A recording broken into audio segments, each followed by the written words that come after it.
자, 오늘은 우리 두아디라 교회에 보내는 주님의 편지를 같이 한번 살펴봤으면 좋겠습니다. 이 두아디라는요, 알렉산더 대왕의 장군이었던 사람 중에 한 사람 있죠. 셀루코스 1세라고 하는 사람이 건립한 도시라고 합니다. 그런데 두아디라 이름이 참 이쁘잖아요.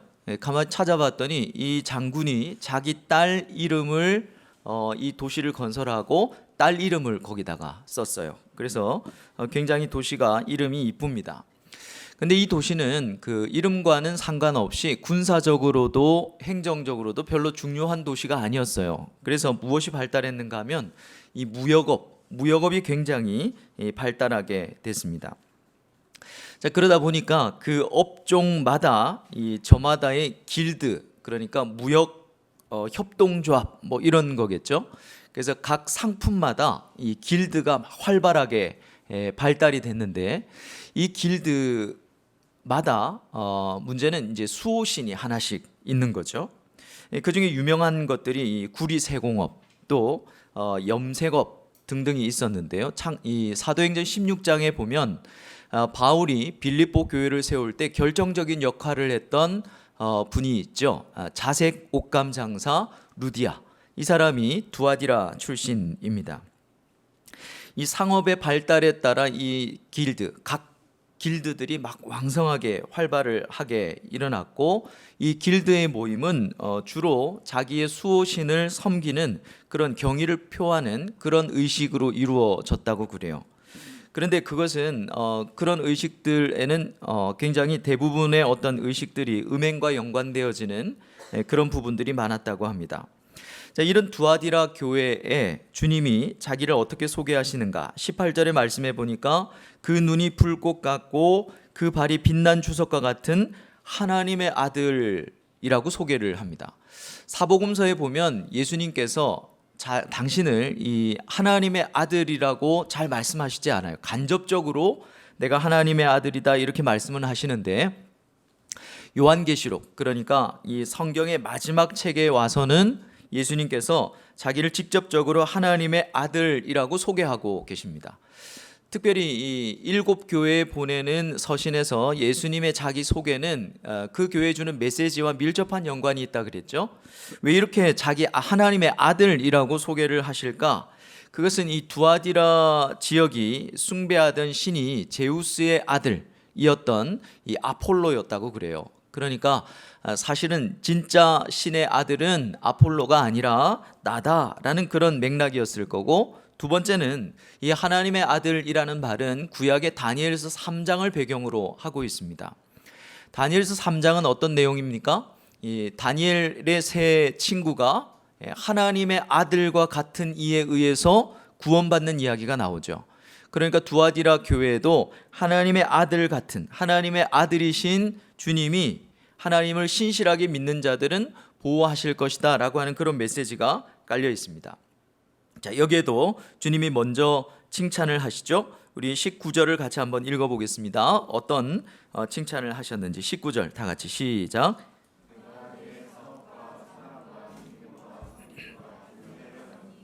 내 나중 행위가 처음 것보다 많도다.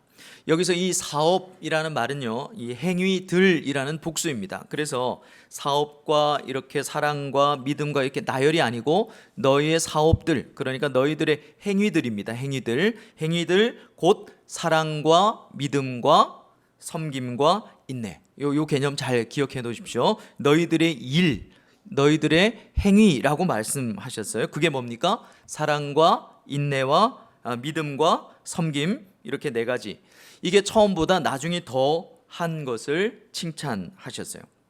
자, 그런데 칭찬은 너무 짧게 끝나는데 뒤에 보니까 바로 책망이 이어집니다. 20절도 같이 읽어보겠습니다. 뭘 책망하시는지 시작. 그러나 내게 책망할 일이 있노라.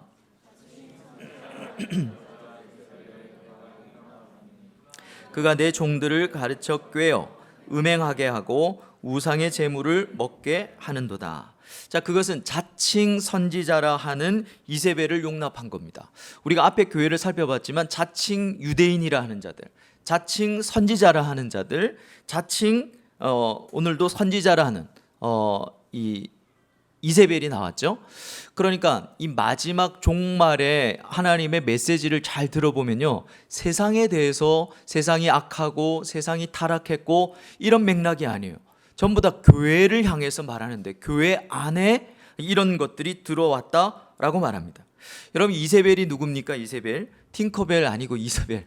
이세벨은 열왕기상 16장에 나오죠. 원래는 두로 왕, 이방 왕이었는데 그 엣바알이라고 하는 이 아주 이름이 바알이 들어가는 그런 왕의 공주였습니다. 이 공주가 북이스라엘의 아합이라고 하는 사람이랑, 아합 왕이랑 결혼을 해서 이제 국모가 되죠.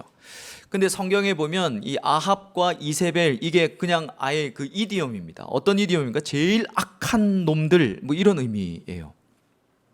이세벨은 이스라엘 백성들을 아주 잘 꿰어가지고 이 바알을 섬기게 하고 우상 숭배를 하게 하고 음행을 하게 했던 장본인입니다. 자, 그러니까 두아디라 교회의 자칭 선지자라는 이 이세벨도 뭐 했겠습니까? 교회 안에 있는 성도들을 가르쳐서 꿰었다 그랬어요. 여러분, 종말에 이 세상이 문제가 아닙니다. 하나님은 항상 교회에 관심을 다 갖고 계시거든요.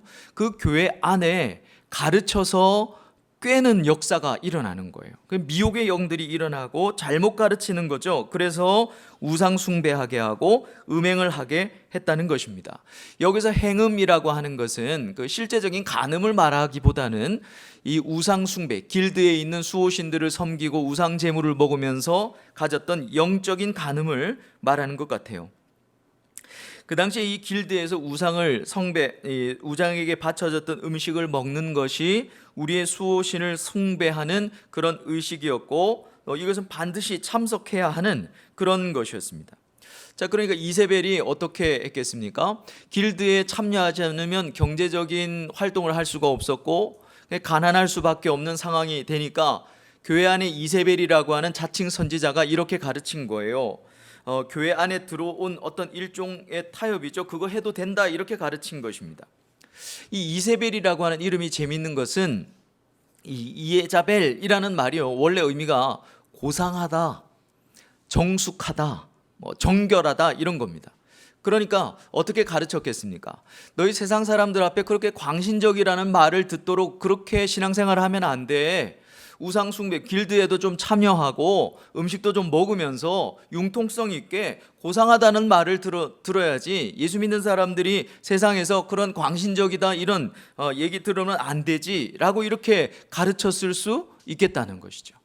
자, 그러면서 이제 교회가 이런 가르침을 방치한 것을 주님이 책망하고 계십니다. 주님 이들에게 회개를 기회를 주셨죠. 그런데 회개하지 않았다 그랬습니다. 그래서 어떻게 하시겠다고 했는가 보면 22절과 23절입니다. 새 부류를 책망하시겠다, 심판하시겠다 말씀하시는데요. 같이 한번 읽어보겠습니다. 시작. 볼지어다 내가 그를 침상에 던질 터이요.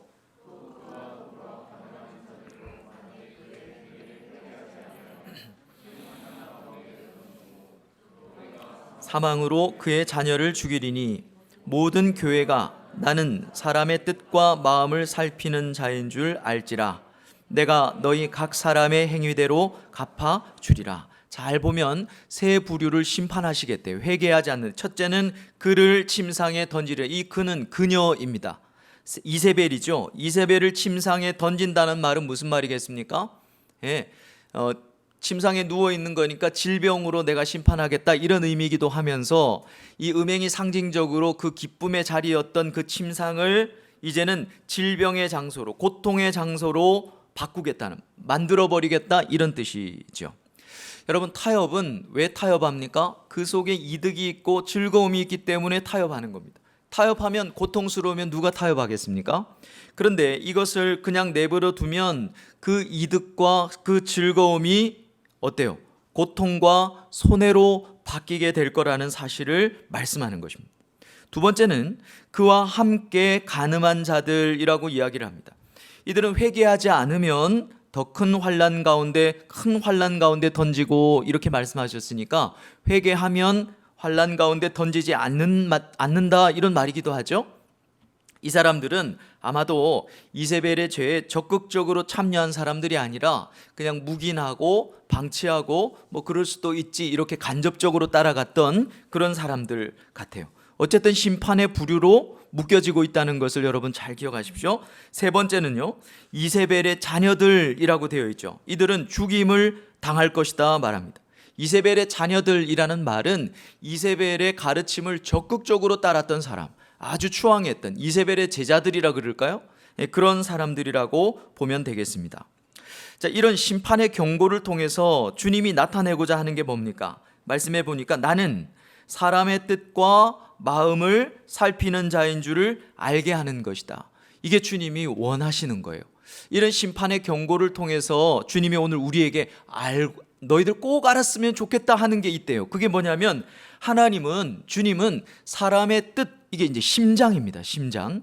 사람의 심장과 마음을 살피는 자인 줄을 너희들이 꼭 알아야 돼, 이 말이에요. 여러분, 여기서 이 뜻과 마음이라는 것은요, 이디엄입니다. 수거입니다. 구약에서는 우리가 잘 아는 사람의 마음과 생각할 때 있죠. 그 생각과 마음이 바로 여기서 뜻과 마음이라는 말이에요.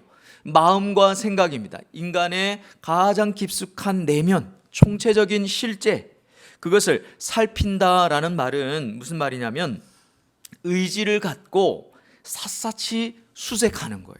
그래서 관찰하는 것을 의미합니다. 그래서 주님이 우리에게 알기를 원한다는 거예요. 뭘요? 주님은 우리의 내면을 살피는데 조금도 틀림이 없으신 분이라는 사실을 너희들 종말에는 알아야 된다는 거예요. 주님은 세상에 묻어가시는 법이 없습니다. 여러분, 내가 죄를 짓고 내가 그냥 좀 적당하게 살아도 주님이 나를 좀 이해해 주시는가 보다 라고 생각하지만 사실 주님은요, 본질적으로 묻어가실 수가 없는 분이에요. 주님은 내 마음과 생각이 어떠하신지 여러분 날마다 살피시는 분이십니다. 뿐만 아니라 수많은 인간들 가운데 하나로 나를 그냥 취급하시는 법도 없어요. 여러분, 주님이 날마다 나를 살피신다는 게 와닿습니까? 의지를 갖고 샅샅이 수색을 하시는데 아침마다 내가 잠에서 깨면 주님이 내 마음과 생각을 샅샅이 살피신대요. 똑바로 서 이러면서 막 마음에 막 이렇게 막 저렇게 살핀다. 이게 마음에 와닿으십니까? 저는 이게 마음에 약간 와닿았어요. 왜 와닿았냐면 제가 이렇게 구피를 키우는 거를 어떤 목사님한테 배워가지고 취미로 가졌습니다. 그래서 한 7년, 한 5년 정도 구피를 키웠는데요. 그냥 막 구피가 아니고 이 이 알비노, 풀레드, 그것도 빅도살, 이게 제일 어려워요. 금방금방 죽어버려요. 그래서 이걸 하는데 몇 번이나 죽였습니다. 이제 천국 보낸 거죠. 근데 막 오기가 생기는 거예요. 이거를 좀 키워보고 싶은데 너무 이쁜데 이게 너무 어려우니까 그래도 이제 막 공부하면서 제가 키웠습니다. 그런데 그걸 하려고 하면요, 이 물의 pH라는 것도 6에서 7로 맞춰야 돼요. 뭔지 모르죠. 아침마다 와서 봐야 돼요. 그러면서 한 달에 일주일에 2번씩 물을 갈아주면서요, 막 어떤 그 염증이 없도록 하기 위해서 막 여러 가지 이 약도 먹어야 됩니다. 새끼를 낳으면 이 새끼들이 거의 바늘 꼬리병이라고 죽어요. 그러면 프레지퀀텔에다 넣어야 돼요. 근데 이거는 딱 한 30초 정도만 하지 그 이상하면 또 얘가 죽어요. 그렇게 하고 또 옴니쿠어산도 막 부어야 되고요. 막 되게 많아요. 그러니까 아침마다 와서 이제 보는데요. 나중에는 어떻게 되냐면 이 알풀이 한 마리 한 마리당 제가 상태가 어떤지 이게 눈에 보이는 거예요. 불꽃 같은 눈으로 아침마다 살피는. 제가 이 말씀을 묵상하는데 그게 생각이 되는 거예요. 아침마다 사무실에 출근하면 잠깐 기도하고 먼저 알풀부터 봐야 돼요. 주님이 날마다 나를 살피신대요. 여러분, 그렇게 계속 알풀을 거의 몇 년간 살피면요, 얘가 지금 상태가 어떤지 정말 다 보입니다. 안녕하는 소리가 들려요. 목사님 안녕, 오늘 상태 좋으시네요, 오늘도 핸섬하시네요, 다 들리는 거예요. 그것처럼 하나님이 우리의 마음을 살피신다는 게 저는 그렇게 들렸어요. 그래서 17절에 말씀해 보십시오. 주님이 뭐라고 소개하는가 하면 불꽃 같은 눈을 가졌다 이렇게 말씀하시잖아요. 우리를 그렇게 살피신다는 겁니다. 왜 날마다 우리를 살피실까요? 하나님이 얼마나 주도 면밀한지 너희들 모르지 이런 거 가르치려고 하는 게 아니라 이유가 있는 거예요. 여러분 예레미야서 17장 9절 10절 오늘 우리가 읽었던 말씀이랑 비슷한 말씀인데요. 우리 같이 한번 읽어보겠습니다. 시작. 만물보다 거짓되고 심히 부패한 것은 마음이라. 나 여호와는 심장을 살피며 폐부를 시험하고 각각 그의 행위와 그의 행실대로 보응하나니. 그러니까 이렇게 하시는 이유는요, 주님은 인간의 깊은 중심을 축복과 심판의 근거로 삼으시는 분인 것을 깨닫게 하려고 그러신대요. 하나님은 우리의 마음을 샅샅이 살피시고 관찰하시고 관통하고 계시대요. 여러분 옆 사람이 지금 얼마나 어떤 생각을 하는지 우리는 알 수 없어요. 몇십 년을 같이 살아도 저도 제 아내의 마음을 잘 모르겠어요. 여러분 그런데 주님은 다 아신다, 그러니까 똑바로 살아, 이 얘기를 하시는 게 아니라, 여러분 주님은 우리를 축복하시고 심판하시는 그 근거를 어디에 둔다는 겁니까? 우리의 마음에 둔다는 거예요. 날마다 내가 네 마음을 살핀다는 것입니다. 여러분 많은 그리스도인들, 오늘날 현대인들이 그리스도인들이 살아갈 때 하나님 앞에 자기의 마음이 아니라 자기의 어떤 그 외관, 어떤 하나님 앞에 나오는 어떤 나의 모습을 마치 하나님 앞에서 내가 간추어야 하고 갖추어야 하고 내가 추스려야 하는 것이라고 생각하는데, 주님은 우리의 마음을 그렇게 하기를 원하신다는 거예요. 여러분 우리가 축복된, 그러므로 여러분 이 말씀은요, 우리가 어떻게 해야 축복된 삶을 살 수 있는가에 대한 놀라운 힌트를 주세요. 그건 뭘까요? 주님처럼 우리도 죄짓지 않고 사는 게 아니라, 그렇게 그냥 묻어가는 삶이 아니라 날마다 우리도 주님처럼 우리의 마음을 살피는 삶을 살아가는 것이죠. 그것이 복된 축복된 삶의 비밀이라는 겁니다. 여러분 우리가 날마다 우리의 중심을 살피는 삶, 그게 어떤 거죠? 회개이죠. 회개. 그리스도인의 회개는 잘못한 것이 있을 때 하는 것이 아니라고 그랬습니다. 오늘 마지막 책에서도 회개의 방법까지도 우리에게 가르쳐 주셨지 않습니까? 회개라고 하는 이 삶의 방식을 통해서 날마다 내 마음이 하나님 앞에 합한 자로 되어져 가는 것이죠. 여러분 가장 아름다운 지혜, 가장 최고의 지혜는 정직함이라 그랬습니다. 하나님 앞에 오늘은 여러분 얼마나 정직하셨습니까? 어젯밤에 여러분 잠들기 전에 여러분들은 하나님 앞에서 주님 앞에 얼마나 마음을 아름답게 하면서 잠에 드셨나요? 일주일은 어떻게 사셨습니까? 내 마음 누가 지켜보고 있다는 사실 혹시 인식이라도 하고 사셨습니까? 주님은 이 마음이 날마다 하나님 앞에 가난하고 또 아름다운 마음들을 가진, 하나님 앞에 바로 살아야 되는데 라고 하는 마음을 가진 자들을 하나님께서 복되다 하시는 거예요. 여러분 내가 하나님 앞에 떳떳해 그런 마음이 아니라 슬픈 자, 눈물 흘리는 자는 복되니, 마음이 가난한 자는 복되니. 여러분 어떤 마음을 주님이 찾으시는지 여러분 잘 확인할 수 있기를 바랍니다. 자, 반대로 이세벨의 교훈을 좇지 않는 사람들도 있었어요. 자, 그들을 뭐라고 얘기하는가? 24절을 보십시오. 두아디라에 뭐가 있어? 남아 있어. 이 교훈을 받지 아니하고 소위 사단의 깊은 것을 알지 못하는 너희에게 말하노니 다른 짐으로 너희에게 지울 것은 없노라. 뭐라 그럽니까? 이 교훈을 받지 않는 사람을 뭐라 그러냐면 남아있다 이렇게 얘기합니다. 그냥 남아있다 이런 잔반 처리할 때 그런 남아있다가 아니라, 여기서 이 남아있다는 소위 말해서 남은 자 사상이라는 거예요. 하나님께서 구원하는 자의 닉네임이 딱 붙어 있어요. 그건 예수 믿는 자가 아니라 구약과 신약에 뭐라고 닉네임이 딱 돼 있냐면 더 렘넌트 이렇게 돼 있습니다. 그 뭐냐면 남은 자들, 하나님이 구원하시는 소수, 그게 남은 자예요. 그래서 열왕기상 19장 18절에 보면 내가 바알에게 무릎 꿇지 않은 7천을 남기리니, 이게 바로 남은 자 사상입니다. 이건 신구약을 관통하고 있는 사상이에요. 구원받는 자들, 하나님이 구원하시는 소수들을 뭐라 그런다고요? 남은 자라고 얘기합니다. 우리 로마서 9장 27절을 같이 한번 읽어볼까요? 구원의 원칙이 뭔가, 원리가 뭔가, 다 같이 시작. 또 이사야가 이스라엘에 관하여 외치되 남은 자만 구원을 받으리니. 여러분, 창세기부터 요한계시록까지 쭉 읽어보면 하나님이 항상 남은 자들에게 구원의 계획을 계속 전가시킵니다. 아브라함도 소수죠. 이삭도 야곱도 다 소수예요. 구약의 남은 자가 되고 신약의 제자가 되는 것입니다. 다 같은 맥락입니다. 그러니까 여기서 말하는 이 남은 자란 그냥 남겨둔 자가 아니라 하나님의 은혜로 구원받는 자들을 말하는 겁니다. 근데 이 남은 자들을 하나님께서 어떻게 예수님이 어떻게 설명하십니까? 24절에 보니까 사탄의 깊은 것을 알지 못하는 자들이다, 이렇게 말합니다. 직접적으로는 사탄의 깊은 것이라고 하는 것은 두아디라 교회에서는 행음과 우상 숭배겠죠. 그런데 왜 깊은 것이라고 할까요?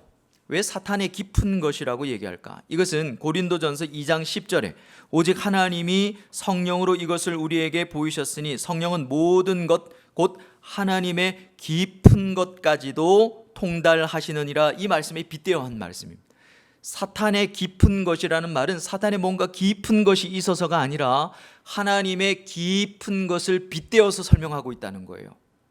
여러분, 하나님의 깊은 것은 하나님의 말씀입니다. 그런데 교회 안에 그냥 여러분 어떤 선지자가 나타나서 우리 음행해도 돼요, 여러분 우상 숭배해도 돼요, 이렇게 말하면 따라올 사람 누가 있습니까? 아무도 따라가지 않을 거예요. 그러니까 사탄의 것인데 이걸 마치 하나님의 깊은 것인 양 포장해서 가르치는 거, 그게 사탄의 깊은 것입니다. 이를테면 이런 거죠. 고린도전서, 아마 이세벨이 이렇게 가르쳤을 수 있을 거예요. 고린도전서 8장 4절 말씀을 인용해서 우상은 아무것도 아니기 때문에 우상을 칭송하고 우상의 제물에 먹고 축제에 참여하는 것은 영적으로 해야 될 게 없어요, 이렇게 가르쳤을 수 있겠죠. 어쩌면 로마서 13장 1절 말씀을 인용해서 각 사람을 위에 있는 권세에게도 복종하라 하셨으니까 황제 숭배도 당연한 것이다 라고 가르쳤을 수 있습니다. 고린도전서 8장 9절 말씀을 인용해서는 약한 형제들의 시험에 들지만 않게 하면 우상 제물을 먹어도 된다, 이렇게 가르쳤을 수도 있다는 거예요. 이게 뭡니까? 마치 사탄의 것을 하나님의 깊은 것인 양 포장하는 것이라는 거죠. 남은 자는 어떤 사람입니까? 심령에 하나님의 이 성령이 하나님의 깊은 것을 통달하게 하심으로 이런 사단의 깊은 것, 사단의 것인데 마치 하나님의 가르침인 양 이렇게 가르쳐서 꿰는 이런 것들을 잘 분별해내는 사람들이라는 것이죠. 여러분, 말씀에 하나님이 구원하실 자들은 남은 자들만 구원하신대요. 그 남은 자들의 특징이 뭐라고요? 하나님의 말씀을 잘 알아서 사단이 틀림없이 말씀의 교회 안에 들어온단 말이에요. 그래서 하나님의 깊은 것인 양 가르치는 거예요. 가르쳐서 꿰는 거예요. 근데 하나님 말씀을 제대로 모르면 이 종말에는 어떻게 된다고요? 그냥 이세벨을 따라가 버린다는 겁니다. 그런데 남은 자들의 특징은 그게 아니라는 거예요. 성령께서 하나님의 깊은 것을 통달하게 하고 하나님의 말씀에 대한 어떤 열정과 하나님 말씀을 알아가는 마음이 특심이어서 그 사람은 그걸 따라가지 않는다는, 이거 이상한데, 아닌 것 같은데 라고 한다는 것이죠.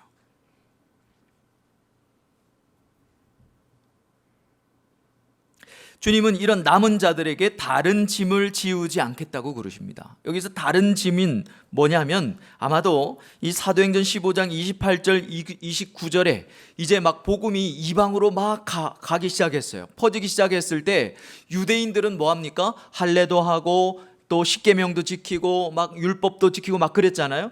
근데 이방인들은 그렇게 살지 않았거든요.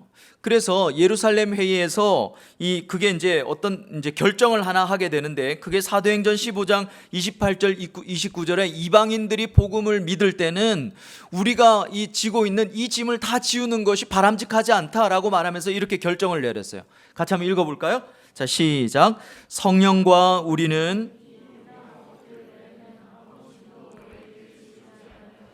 옳은 줄 알았노니 우상의 제물과 피와 목매어 죽인 것과 음행을 멀리할지니라. 이에 스스로 삼가하면 잘 되리라. 평안함을 원하노라 하였더라. 자, 이 말은 무슨 말이냐면 이방인들에게 복음이 전해질 때 그냥 우상의 제물을 먹는 것, 또 막 피를 먹는 것, 피를 흘리는 것, 목매어 죽이는 것, 또 음행 이런 것들을 피하게 하고, 우리가 지고 있는 할례, 날 뭐 8일 만에 할례를 해야 되고, 안식일을 지켜야 되고, 뭐 십계명을 지켜야 되고, 율법을 지켜야 되고, 이런 것들은 지우듯이 않는 것이 마땅하다라고 여겼다는 것입니다. 그러니까 이런 짐들을 지우지 않겠다는 거예요. 그러면서 단지 남은 자에게 요구하는 게 있어요. 여러분, 이게 오늘 우리가 정말로 붙들어야 될 중요한 말씀입니다. 25절. 남은 자들은 단지 요구하는 게 하나 있대요. 같이 읽어봅시다. 시작. 다만 너희에게 있는 것을, 자, 그게 뭐죠? 너희에게 있는 그것을 굳게 잡으래요. 자, 여러분, 7교회에 보내는 편지는 각 교회마다 이렇게 각계 전투가 아니라 연결이 되는 개념이라 그랬죠. 굳게 붙잡는다는 그 바로 앞에 교회에서 설명을 하신 거예요. 자, 그러니까 이 올 때까지 그것만 붙들으라 이런 말씀인데, 그게 뭐냐? 너희에게 있는 그게 뭐냐? 26절, 27절 보십시오. 이기는 자와, 그러니까 곧 끝까지 내 일을 지키는 그에게 만국을 다스리는 권세를 주리니. 다 같이 읽을까요? 시작. 그가 철장을 가지고 그들을 다스려 질그릇을 깨트리는 것과 같이 하리라. 나도 내 아버지께 받은 것이 그러하니라. 자, 그러니까 너희들에게 있는 것을 여기서 뭐라고 그러냐면 내 일이라고 말해요. 주님의 일이라고 얘기하는 거예요. 자, 그런데 주님의 일, 주님의 행위입니다. 행위들, 그걸 꼭 지키래요. 주님의 행위는 22절에 그녀의 행위, 이세벨의 행위랑 대조를 이루고 있습니다. 주님의 행위를 지킬 건지, 굳게 붙들 건지, 이세벨의 행위를 붙들 건지 대조를 하면서 선택하라는 거죠. 자, 그런데 19절에 보면 너희의 일 기억하라 그랬죠. 너희의 사업, 너희들의 행위 그랬습니다. 이게 다 똑같은 거예요. 너희들의 행위, 주님의 행위, 이세벨의 행위, 이 세 개념이 나오는데, 여러분, 주님의 행위가 알고 봤더니 너희들의 행위라는 거예요. 너희들의 행위 곧 뭐였습니까? 네 가지. 사랑과 믿음과 섬김과 인내였죠. 그걸 주님이 뭐라 그럽니까? 내 일이라는 거예요. 너희들의 행위를 꼭 붙들어라 라고 말씀하셨는데, 나중에 가서는 뭐라고 하냐면 우리가 우리의 일이라고 생각했는데, 우리의 행위들이라고 생각했는데, 그게 사실은 누구의 행위라는 겁니까? 나의 행위, 나의 일이라는 것입니다. 결국 주님이 오실 때까지 우리가 붙들어야 하는 것, 그건 뭡니까? 주님의 일이라는 거죠. 앞서 버가모 교회 표현으로 바꾸면 예수의 이름을 붙드는 겁니다. 예수의 이름을 붙드는 것은 뭐라 그랬습니까? 나를 믿는 믿음이 나의 믿음이 아니라 주님의 신실함을 붙드는 거라 그랬죠. 주님의 신실함을 붙들므로 우리가 주님 오실 때까지 꼭 붙들어야 하는 게 뭐냐면 내 신실함이 아니라 주님의 신실함을 붙들므로 사랑하고 섬기고 믿고 인내하는 이 일을 하면 된다는 것이죠. 주님의 신실하심을 놓치면 여러분, 교회 안에서 일하기 싫어집니다. 왜요? 그게 주님의 일이 아니라 내 일이 돼버린, 내 짐이 되는 것이죠. 주님의 짐이 아니라 내 짐이 되어버리는 것입니다. 주님은 마태복음 11장 28절에서 30절 말씀에 이렇게 말씀하셨죠. 우리 너무 잘 아는 말씀, 다 같이 시작. 수고하고 무거운 짐진 자들아,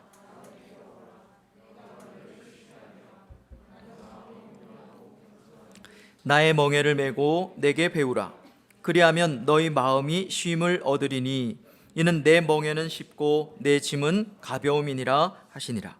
주님은 나의 짐, 나의 멍에를 메라고 말씀하십니다. 그러면 뭐하다고요? 쉼을 얻을 것이라 그랬어요. 근데 우리가 교회 안에서 주님의 짐, 주님의 일이죠. 주님의 행위들, 이것을 우리가 짊어지면 참 쉰다기보다는 참 지친다, 또 힘들다, 이렇게 생각할 때가 많지 않습니까? 주님의 일이라는 게 뭐였습니까? 그것은 결국 주님의 신실함을 붙들고 사랑하고 믿고 섬기고 인내하는 것입니다. 주님의 신실함을 의지할 때 여러분, 우리의 중심은 비로소 쉼을 얻게 되는 거예요. 여러분, 교회 안에서 우리가 이런 일도 하고 저런 일도 합니다. 그래서 역할이겠죠. 충성스럽게 봉사하는 거 귀한 것입니다. 그러나 여러분, 그것이 내 일이 되게 하면 안 되고 주님의 일, 주님의 짐이 되게 해야 되는 것이죠. 주님의 일은 짐이 아닙니다. 오히려 은혜고 쉼이고 위로라는 것이죠. 우리가 주님의 짐을 지든 여러분 이세벨의 짐을 지든 분명한 사실은 우리의 나중 행위는 처음 행위보다 더 많아질 거예요. 그래서 복을 받든지 아니면 심판을 받든지 둘 중에 하나라고 말씀합니다. 여러분, 주님은 주님의 일, 주님의 짐을 지는 자들에게 무엇을 주시겠다고 말씀하십니까? 좋은 평판, 칭찬이 아니라 권세를 주신답니다. 이 권세가 어떤 권세인가? 우리가 방금 읽었던 그 권세죠. 근데 이 권세는요, 이 시편 2편 7절 9절 말씀을 그대로 인용한 말씀이에요. 우리 시편을 확인해 봐야 되겠죠. 이게 도대체 어떤 권세인지 같이 한번 읽어봅시다. 시작. 내가 여호와의 명령을 전하노라. 여호와께서 내게 이르시되 너는 내 아들이라. 오늘 내가 너를 낳았도다.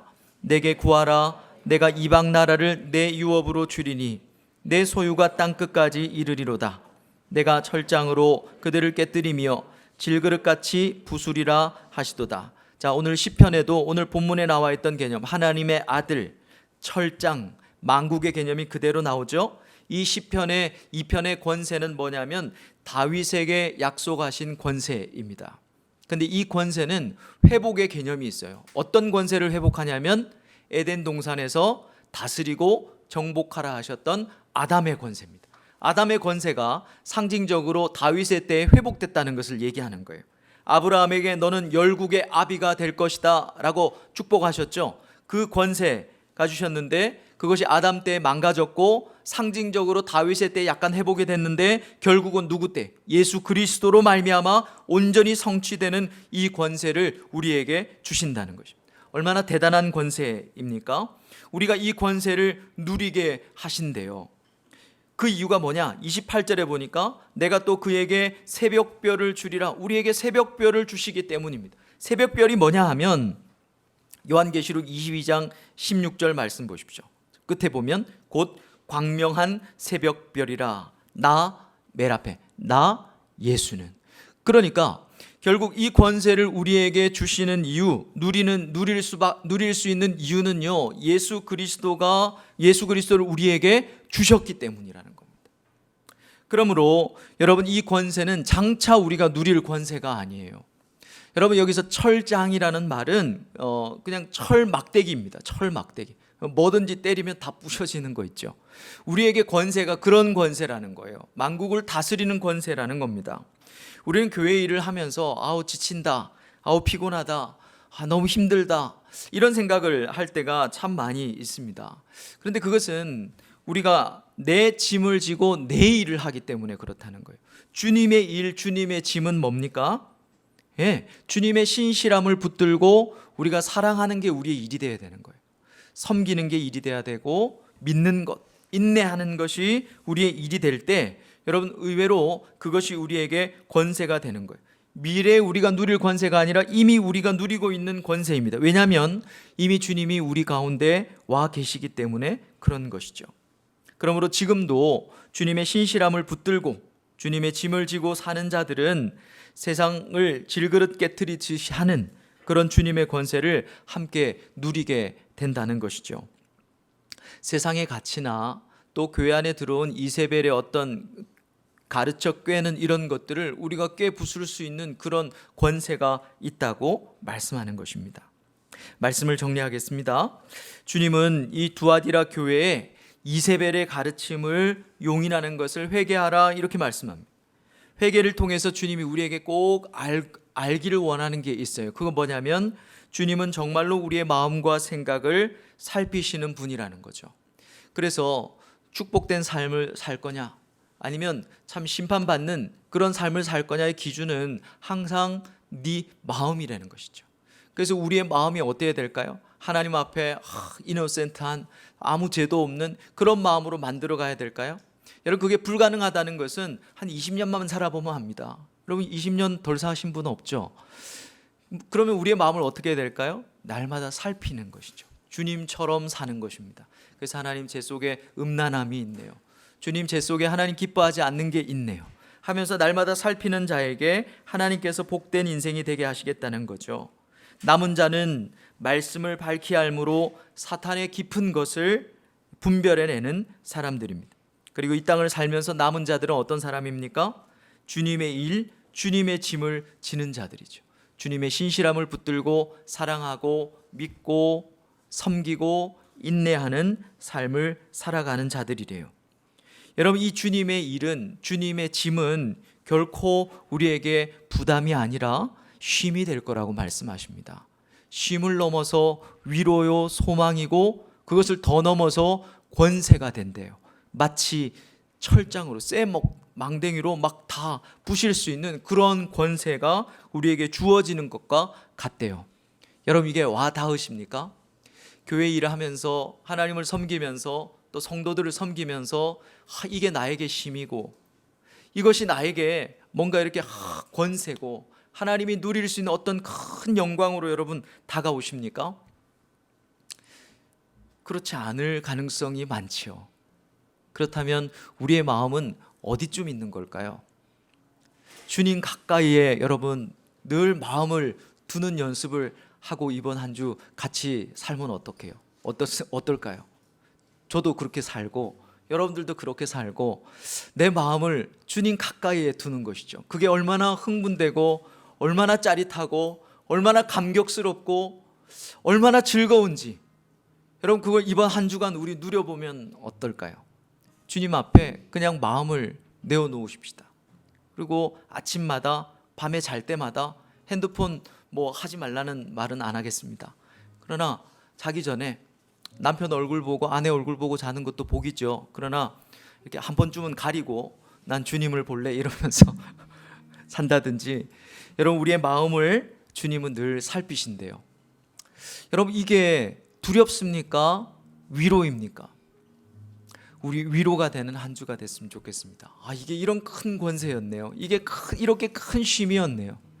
여러분 이런 한 주가 되기를 주의 이름으로 축원합니다.